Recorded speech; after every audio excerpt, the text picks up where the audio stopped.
콜스택은 오늘날 대부분의 프로그래밍 언어들에서 사용되는 개념이에요. 때문에 개발자라면 어떤 분야에 속해 있든 콜스택에 대해 이해하고 있을 필요가 있죠. 이후 영상으로 다룰 이벤트 룹, 클로저, 에러 처리 등의 여러 주제들과도 연관되기 때문에 이와 같이 따로 영상을 만들어 미리 콜스택에 대해 설명하도록 하겠습니다. 콜스택은 우리가 함수를 사용할 때마다 그와 관련된 정보들이 쌓이는 곳입니다. 콜스택의 콜은 함수의 호출을 말하죠. 그렇다면 이 스택은 뭘까요? 코딩을 공부하셨다면 Q와 스택에 대해 배우셨을 거예요. Q는 먼저 들어온 것이 먼저 나가는 first in, first out. 스택은 나중에 들어온 것이 먼저 나가는 last in, first out의 형태죠. 컴퓨터 프로그래밍에서 함수들이 연쇄적으로 호출될 때 이들은 이 스택의 형태로 메모리에 들어왔다가 나가게 돼요. 무슨 의미인지 바로 예제와 함께 살펴보겠습니다. 함께 실습해보기 원하신다면 고정 댓글을 클릭해서 이 노션 페이지로 들어와 주세요. 여러분이 특별히 다른 것을 설치하지 않고 손쉽게 따라하실 수 있도록 자바스크립트로 예제를 준비했습니다. 대부분의 프로그래밍 언어들에서도 전반적인 원리가 같아요. 먼저 example 0의 코드를 살펴보겠습니다. 지금은 이 console.log 부분을 가리고 살펴볼게요. 이와 같이 3개의 함수들이 있고 어느 함수가 다른 함수를 호출하도록 되어 있는 코드입니다. f1 함수는 f2 함수를, f2 함수는 f3 함수를 호출하죠. 이제 이 코드가 실행될 때 메모리에서 어떤 일이 일어나는지 알아보겠습니다. 컴퓨터 프로그램이 어떤 함수를 실행하려면 이를 메모리에 올려야 합니다. 우리가 샌드위치를 만들려면 샌드위치의 레시피를 머릿속에 떠올려야 하는 것처럼요. 함수의 호출 관련 정보들은 스택에 쌓인다고 했었죠. 가장 먼저 f1 함수가 호출되면 콜 스택에 로드됩니다. 가장 먼저 들어오고 가장 나중에 나가게 되는 스택의 바닥에 위치하게 되는 거죠. f1 함수가 f2 함수를 호출하면 그 위에 f2 함수가 올라가게 되고 마찬가지로 f3 함수가 호출되면서 f2 함수 위에 올라가게 됩니다. 이와 같이 여러 함수들이 연이어 다른 함수들을 호출하는 과정에서 다른 함수를 호출하는 함수는 호출되는 함수보다 먼저 실행됩니다. 때문에 스택에 먼저 쌓이는 거죠. 한편 실행이 종료되는 순서는 어떻게 될까요?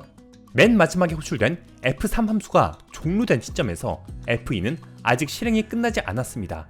때문에 f3 함수가 f2 함수보다 먼저 스택에서 빠져나가는 것을 볼 수 있죠. 마찬가지로 f2 함수가 종료된 시점에서 아직 f1 함수는 실행이 끝나지 않았으므로 f2 함수가 먼저 스택에서 나오게 돼요. 이렇게 보니까 왜 스택을 쓰는 건지 알겠네요. 이번에는 이를 직접 디버깅하면서 살펴보겠습니다. 각 예제의 제목 바로 아래에 있는 링크를 클릭하면 해당 코드를 자바스크립트 파일로 실행한 웹페이지를 보실 수 있습니다.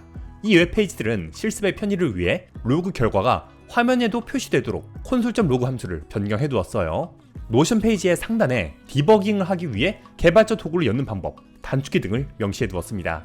그럼 이제 디버깅을 해보겠습니다. 개발자 도구를 열고 소스 탭을 선택한 다음 script.js 파일을 열어볼게요. 이것들을 차례로 클릭해 주시면 되는 거예요. 그러면 이와 같이 자바스크립트 코드를 보실 수 있습니다. 이제 주석으로 빨간 동그라미로 표시된 곳마다 이와 같이 브레이크 포인트를 찍어 주겠습니다. 그리고 나서 페이지 새로 고침을 하면 이렇게 처음으로 실행된 브레이크 포인트에서 코드의 실행이 멈추게 돼요. 지금부터 우리는 이 콜스택이라는 공간을 주목하면서 코드를 다음 브레이크 포인트로 실행시켜 나갈 겁니다. 현재 이 콜스택에는 anonymous, 익명이라는 항목 하나만 들어있죠. 이것은 이 f1 함수가 호출되는 글로벌 컨텍스트를 가리킵니다. 특정 함수로 이름 지어진 공간이 아닌 거죠. 이제 f1 함수가 실행된 시점으로 이동하게 되면 이와 같이 그 위에 f1 함수가 올라간 것을 볼 수 있어요. 그 다음은 f2 함수가 실행되어 f1 함수 위로 올라오고 마지막으로 f3 함수가 맨 위에 놓이는 것을 볼 수 있죠. 웹페이지에 반영된 로그를 통해 코드가 어떤 순서로 진행된 것인지 직관적으로 파악하실 수 있습니다. 이제 그 다음 브레이크 포인트로 진행하면 f3 함수가 떨어져 나가고 이후 f2 함수와 f1 함수, 마지막으로 anonymous까지 차례로 스택에서 빠져나가는 것을 볼 수 있습니다. 콜스택에 올라온 이 항목들 각각을 스택 프레임이라고 하는데요. 이 스택 프레임들에는 각 함수들의 스코프, 즉 해당 함수에서 접근 가능한 데이터들의 범위가 포함되어 있습니다. example 1의 코드를 살펴볼게요. 이와 같이 특정 함수에 속하지 않은 맨 바깥쪽 범위에 전역 변수가 하나 있고 각 함수들에는 이와 같이 매개 변수로 주어진 변수들 그리고 해당 함수 안에서 선언된 변수들이 하나씩 있죠. 이제 아까와 같은 과정을 거쳐서 디버깅을 해보겠습니다. 개발자 도구와 소스 탭을 열고 브레이크 포인트를 찍은 다음 새로 고침을 해주세요. F3 함수가 실행되어서 스택 4개가 쌓인 부분까지 진행되어 있죠. 이 스코프라는 공간을 열고 나서 각 스택 프레임들을 클릭해보시면 해당 스코프에서 접근 가능한 변수들이 이렇게 표시되는 것을 볼 수 있습니다. 전역 스코프에 있는 이 A 변수는 어떤 프레임에서든 접근 가능하고 각 함수에 주어진 매개 변수와 지역 변수가 해당 프레임의 스코프에 포함되어 있는 것을 볼 수 있어요. 이처럼 콜스택상의 프레임과 스코프의 관계 또한 살펴볼 수 있었습니다. 이제 다음 개념도 알아볼게요. example 2는 의도적으로 문제를 일으키는 코드입니다.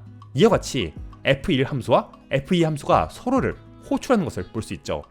지속적으로 소통하는 관계는 긍정적으로 바라볼 수 있는 거 아니에요? 프로그래밍에서 이런 코드는 오류를 발생시켜요. 콘솔 탭을 열어보면 이와 같이 range error란 표시와 함께 최대 콜스택 크기를 초과했다고 나오죠. 아래의 기록들을 통해 F1 함수와 F2 함수가 서로를 끊임없이 호출하다가 이렇게 된 것임을 볼 수 있어요. 다시 소스 탭으로 옮겨서 브레이크 포인트들을 찍고 디버깅을 해보면 이처럼 콜스택에 F1 함수와 F2 함수가 번갈아가며 끊임없이 쌓여가는 것을 볼 수 있습니다. 이것이 허용된 범위를 초과하면 오류가 발생하는 거죠. 이처럼 한 개치 이상으로 함수가 연이어 호출되면 스택 오버플로우, 오류를 맞닥뜨리게 되는 거예요. example 3의 재귀 함수 코드를 살펴볼게요. 이 재귀 함수는 맨 처음에 주어진 매개 변수로부터 매번 2를 빼서 스스로를 다시 호출하는데요. 이와 같이 매개 변수가 0보다 커야 한다는 반복 조건이 있습니다. 이제 이 코드를 디버깅 해보면 이처럼 매개 변수가 0에 다다르기까지는 콜스택에 프레임들이 쌓이고 그 이후로는 이처럼 프레임들이 하나씩 빠져나가는 것을 볼 수 있습니다.